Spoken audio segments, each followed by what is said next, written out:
Hey there, church family. Excited about what God is doing in our church through this series, Get Out There and. Now, the topic we're talking about today is Get Out There and Suffer. Now, this is just a strange topic. And in the theme of strangeness, I've got some strange things with me. I mean, if we're talking about how we're going to get out there and suffer, I figured if we're going to talk about a strange topic, let's bring in some other strange things. So first thing I got here is a glass of orange juice. Oddly enough, strangely enough, in my favorite glass, my Jonathan Edwards glass. So that's a little bit strange. Also a little bit strange is the t-shirt I'm wearing. This is my Samurai Pizza Cats t-shirt. It's my favorite show growing up as a kid. So kind of strange there. And I'm actually going to read a verse that I think is, well, it's just strange. And it talks about how suffering and blessing are tied together. Now, normally we don't put those two ideas together. To say that somebody is suffering and then to call them blessed does not seem intuitively correct to us. But Jesus takes these two terms and puts them together. And so let's see how Jesus does this. What he's going to do, he's going through a list of, it's blessed when you do this and this and this and this. And then he concludes his kind of statements of blessing with speaking about suffering. So I want to share that with you in Matthew chapter 5, verse 10 and 11. It says this, "Blessed are those who are persecuted for righteousness' sake, for theirs is the kingdom of heaven. Blessed are you when others revile you and persecute you and utter all kinds of evil against you falsely on my account. Rejoice and be glad, for your reward is great in heaven, for so they persecuted the prophets who were before you." Now, what is going on here? Why is blessing and suffering put together? Now, first we got to look at the suffering part. What is Jesus talking about? Is Jesus talking about any suffering? Is Jesus talking about, the dryer went out. We have a plumbing accident. The roof is falling in. Is he talking about any kind of suffering? Well, Jesus is being very specific when he talks about suffering here. It's better to say he's talking about persecution. Persecution. We get that from the text very clearly. It says in verse 11 that they're doing these things. Blessed are you when you are persecuted, or people utter all kinds of evil against you falsely. It says, on my account. So right there we see this isn't just anything that's happening. It's because of Jesus. It's because of what they see on you. It says also that you are persecuted for righteousness' sake. So righteousness' sake is kind of a big idea that you're doing right things and you're suffering for them. And then that other phrase of on my account, now Jesus makes this very personal. He says you're doing righteousness really for my sake. On my account, you're being obedient. And so people see this and you suffer because of it. Now, we should see this as not something as surprising to us. Jesus really prepared his disciples for this. He told them, guys, the world did not treat me very well. Sure, some welcomed me, but on a majority, the world was against Jesus. And when we know the end of Jesus' ministry career ends in crucifixion. So right there we see Jesus not being treated very well. Jesus suffers, and Jesus would tell his disciples, guys, if the world's not going to treat me very well, why would they treat you very well? Don't expect great fanfare and popularity if I didn't receive that. So we know Jesus saying right there, expect to suffer. Now, why did the disciples suffer? Well, I think it's because of Jesus. It's what they see. The world sees Jesus on them. And since the world was against Jesus, now they're against the disciples because they see Jesus on them. I think that's what he means by on my account. This is why I'm wearing my t-shirt here. Sometimes when people see this t-shirt, I experience suffering. Now, sometimes it's praise. Now, that's very, very few times. In fact, only 2 times have I met somebody who's ever watched this show. And I'm a big fan of the show. Proof is I have the box set of all the episodes and all the seasons of Samurai Pizza Cats. So if you ever want to watch, come to my house. We'll watch it. My kids love it. Now, normally what happens when people see me wearing this t-shirt, right? Usually my close friends will joke with me and says, okay, why is a grown man wearing a t-shirt that has a Japanese animation cartoon, a cartoon where cats run a pizzeria by day and then fight evil ninja crows with their samurai skills at night? right? Like, grow up, Paul. You're being a little immature. Okay, I could take that. Now, that kind of persecution is not what Jesus is talking about. That kind of opposition is not what the New Testament is talking about. But I wear it just as a sign to you, showing you, kind of illustrating, it's what people see on us that causes the suffering. So when people see the shirt, it causes some, well, more joking than suffering. But when people see Jesus on us, that's what causes the suffering. Well, now, why is this blessed? Why should we be blessed when this happens? Well, Jesus gives us some clues here. He tells us at the end of verse, or actually in verse 12, we should rejoice and be glad. Why? He says at the end of the verse, for so they persecuted the prophets who were before you. He's saying, look, guys, you're in good company. The prophets were righteous, and they were doing what God wanted. This is why they received suffering and persecution and opposition. They were being obedient. So sometimes our suffering is a good sign that we're doing what God wants us to do.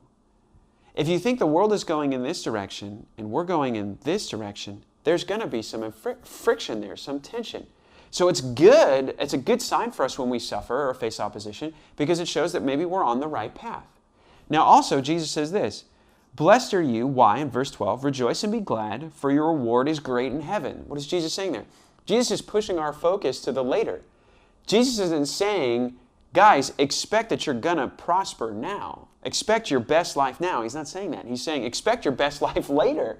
Later your reward comes. So you are blessed because your reward later is going to be great. Now I still think this is strange. It still strikes us as strange. And I think if you're familiar with the Bible, this is going to cause you to think this is kind of out of place.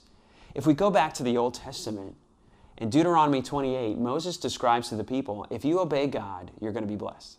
If you obey, you're going to be blessed, you're going to prosper.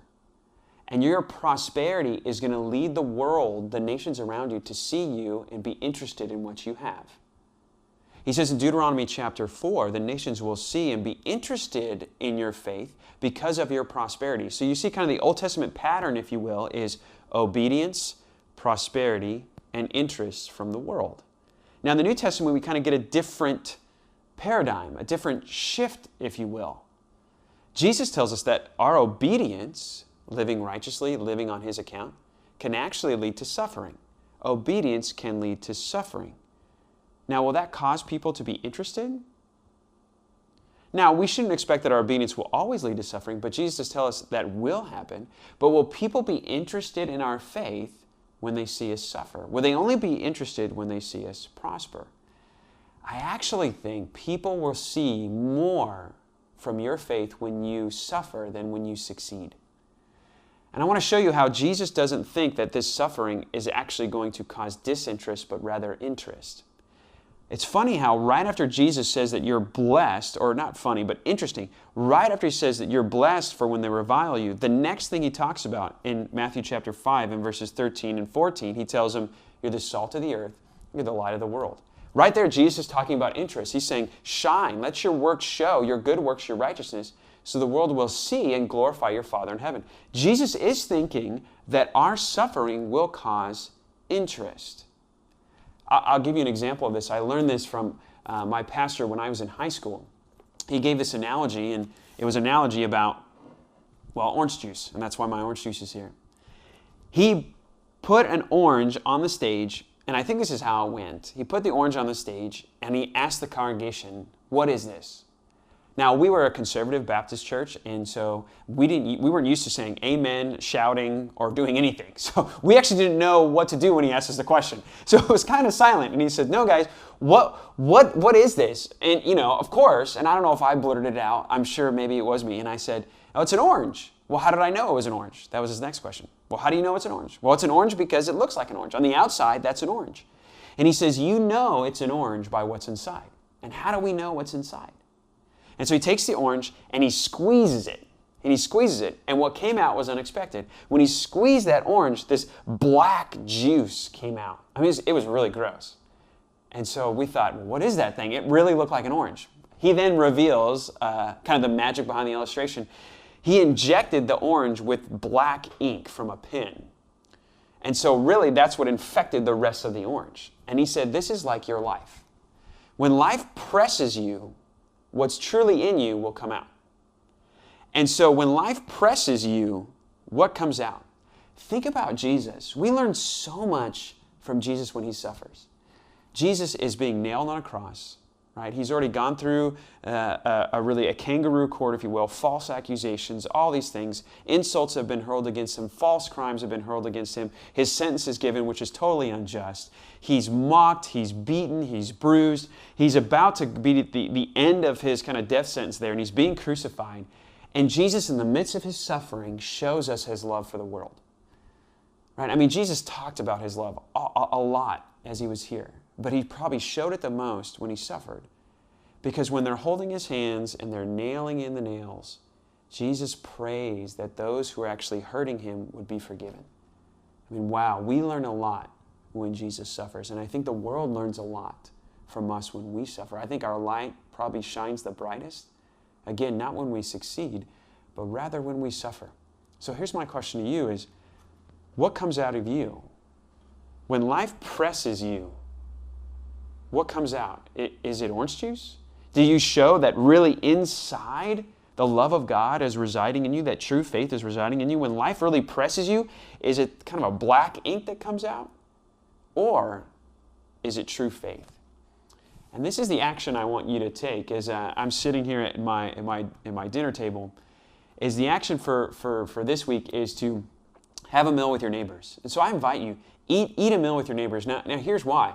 Because your neighbors need to be near you. You know, oftentimes too much what we do is we hide our suffering.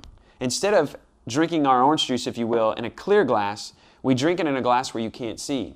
People can't see us suffer. We hide that. We make that so private.